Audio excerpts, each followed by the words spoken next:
Introducing mulberry, Morus alba of the family Muraceae. Mulberry is a versatile tree valued for its nutritional, medicinal, economic, and environmental benefits. Its leaves are the silkworm's primary food source, making the species essential to the sericulture industry. The fruits are edible and rich in vitamins, minerals, anthocyanins, and other antioxidants, and they are commonly consumed fresh or processed into jams, juices, and wines.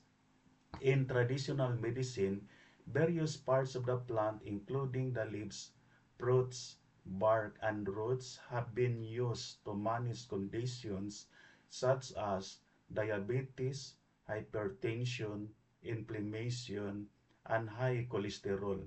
Scientific studies have shown that mulberry possesses antioxidant, antimicrobial, anti-inflammatory, anti-diabetic, and cardioprotective properties due to its bioactive compounds, including flavonoids, phenolic acids, and alkaloids.